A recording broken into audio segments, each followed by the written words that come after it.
Reflexão bíblica. Atos dos Apóstolos. Capítulo 19. Paulo e os adoradores de Diana. Neste capítulo de Atos 19, Paulo conferirá o dom do Espírito Santo pela imposição de mãos aos irmãos em Éfeso, onde pregará e operará muitos milagres. Os filhos de Seva não conseguirão expulsar demônios por exorcismo e levarão uma surra deles. Os adoradores de Diana, Ártemis, gerarão tumulto contra Paulo e seus companheiros. Contexto histórico. Paulo continuava sendo rejeitado por onde passa por causa do Evangelho de Jesus, então, seu coração se volta à pregação aos gentios, que recebem com alegria e esperança as boas novas. Deus adiciona pessoas de valor para auxiliar a Paulo, o casal obediente Áquila e Priscila, e também um jovem talentoso chamado Apolo, eloquente e habilidoso com as palavras escritas, ministrando com poder o reino de Deus. O batismo de João. Versículos 1 a 3. E aconteceu que, enquanto Apolo estava em Corinto, Paulo, tendo passado as regiões superiores, chegou a Éfeso. E, encontrando alguns discípulos, disse-lhes: Recebestes vós o Espírito Santo quando crestes? E eles disseram-lhe: Nós sequer ouvimos se há algum Espírito Santo. E ele disse-lhes: Em que sois batizados, então?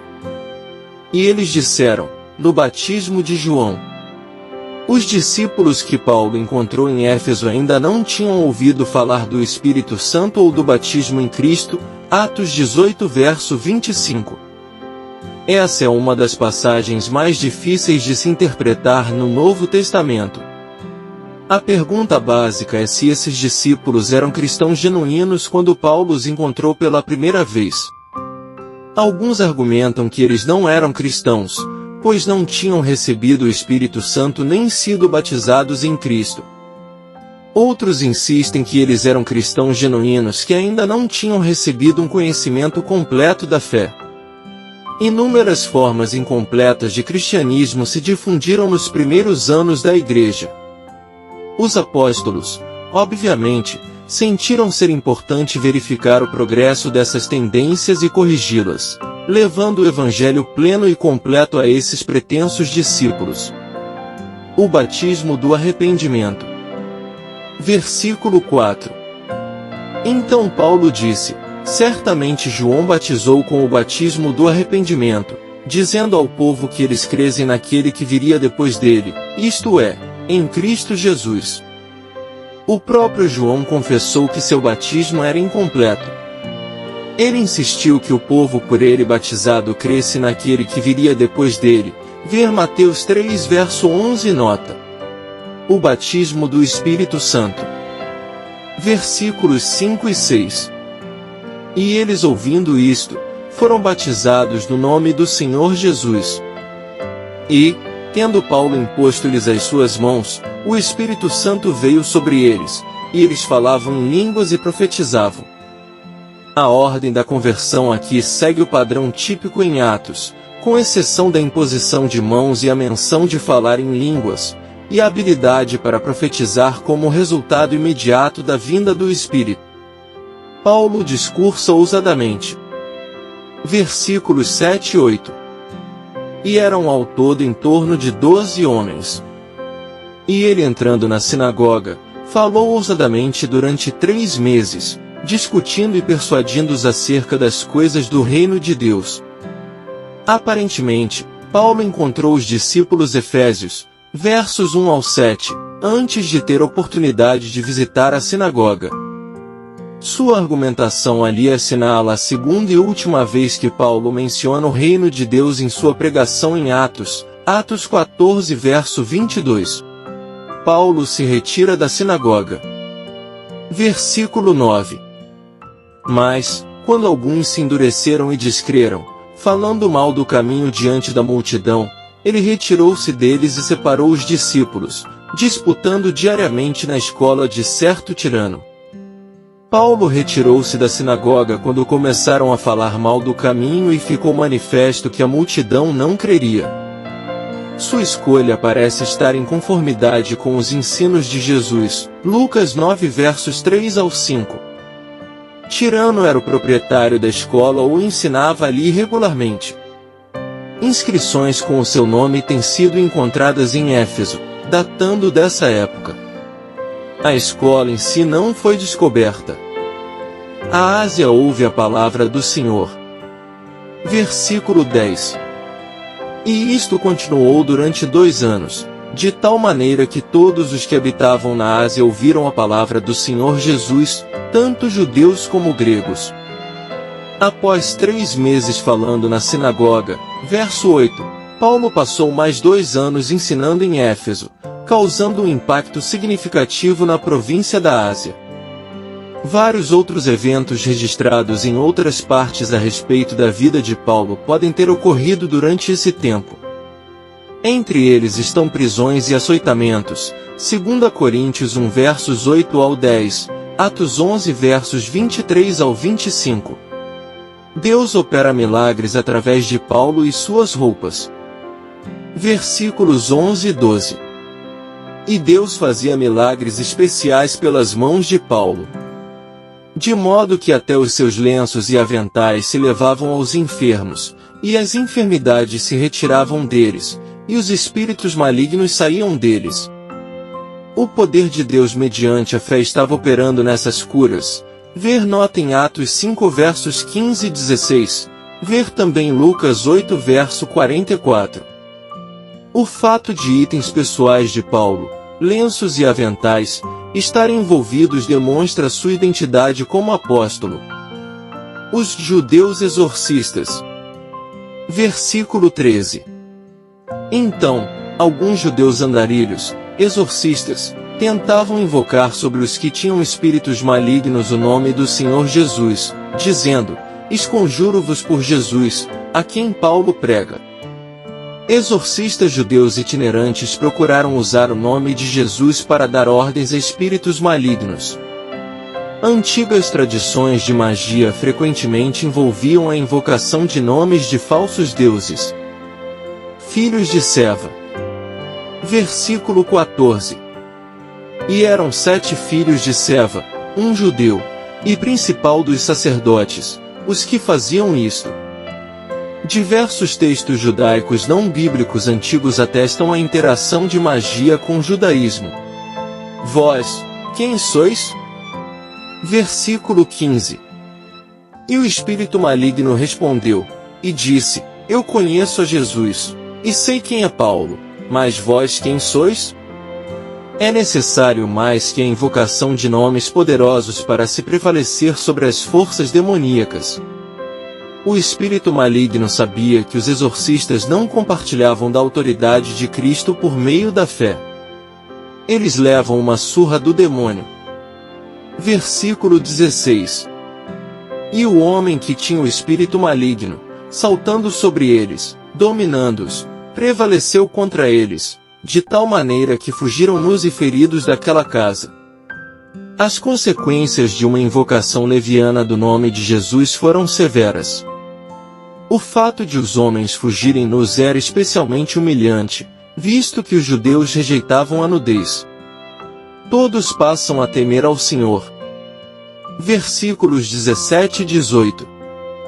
E isto foi conhecido por todos os judeus e gregos que também habitavam em Éfeso, e temor caiu sobre todos eles, e o nome do Senhor Jesus era magnificado. E muitos dos que criam vieram confessando e expondo os seus atos. O nome do Senhor Jesus, em vez de ser ultrajado, foi magnificado, quando as pessoas compreenderam que o poder do Senhor não estava disponível para qualquer pessoa controlar e manipular. A palavra de Deus prevalece. Versículos 19 e 20. Também muitos dos que usavam artes curiosas juntaram os seus livros e os trouxeram, e os queimaram diante de todos os homens, e, feita a conta do seu preço, chegaram a 50.000 peças de prata. Assim, poderosamente, a palavra de Deus crescia e prevalecia.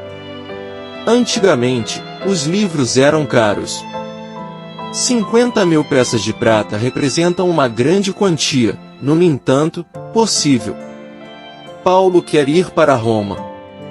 Versículo 21. Após a conclusão destas coisas, Paulo propôs, em espírito, ir a Jerusalém, passando pela Macedônia e pela Caia, dizendo: depois que houver estado ali, importa-me ver também Roma. Paulo pretendia retornar aos lugares por onde havia passado evangelizando em sua segunda viagem missionária e, depois, ir a Jerusalém antes de viajar mais para as regiões ocidentais. Como declarou em sua carta aos Romanos, Romanos 15 versos 23 ao 29, ele acreditava que sua obra missionária nas regiões orientais estava encerrada. Depois de levar a coleta para Jerusalém, ele planejava seguir para Roma e, em seguida, mais a oeste, para a Espanha. Timóteo e Erasto. Versículo 22.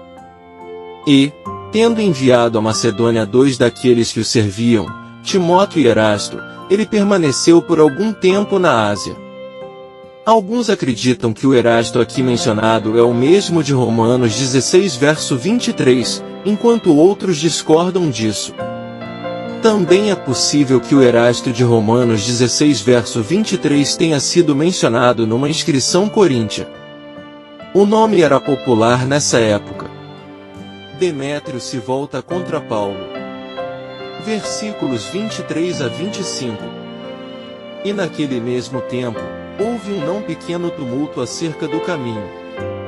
Porque um certo ourives, chamado Demétrio, que fazia nichos de prata de Diana, proporcionava um lucro muito grande aos artesãos.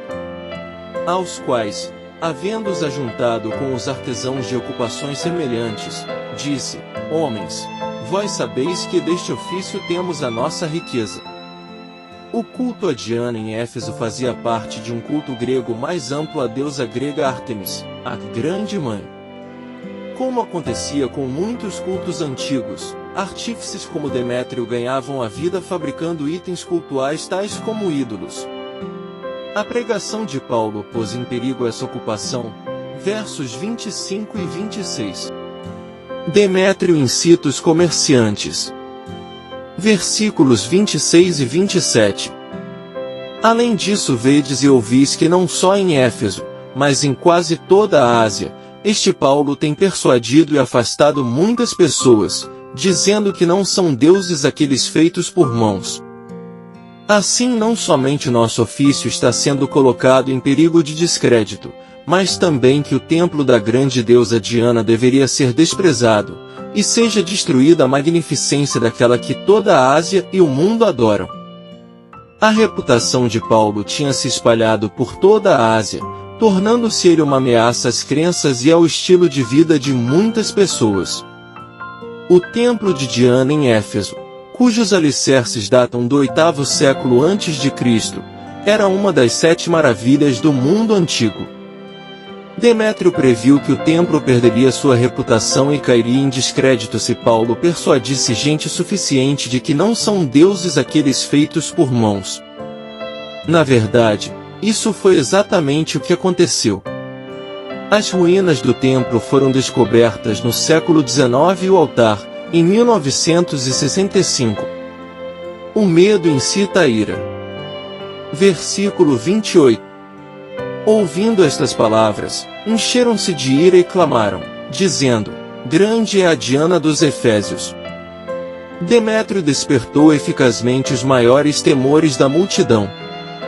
Muitas vezes, o medo de perder é a arma preferida contra a verdade de Deus e a vida de discipulado. A acusação no teatro. Versículos 29 a 31. E toda a cidade encheu-se de confusão, e capturando Gaio e Aristarco, homens da Macedônia e companheiros de Paulo na viagem, eles correram unânimes para o teatro. E, querendo Paulo apresentar-se ao povo, os discípulos não o permitiram. E alguns dos principais da Ásia, que eram seus amigos, enviaram a rogar-lhe que ele não se arriscasse a entrar no teatro. O teatro de Éfeso comportava 24.000 pessoas sentadas e foi totalmente remodelado no primeiro século. Os discípulos sabiamente impediram que Paulo se juntasse a seus companheiros de viagem. Teria sido um sacrifício insensato colocar-se nas garras de uma multidão tão hostil. O fato de alguns principais da Ásia também pedirem que Paulo ficasse longe do tumulto revela que ele chegou a ser bem considerado por alguns líderes na província. A confusão por ignorância. Versículo 32.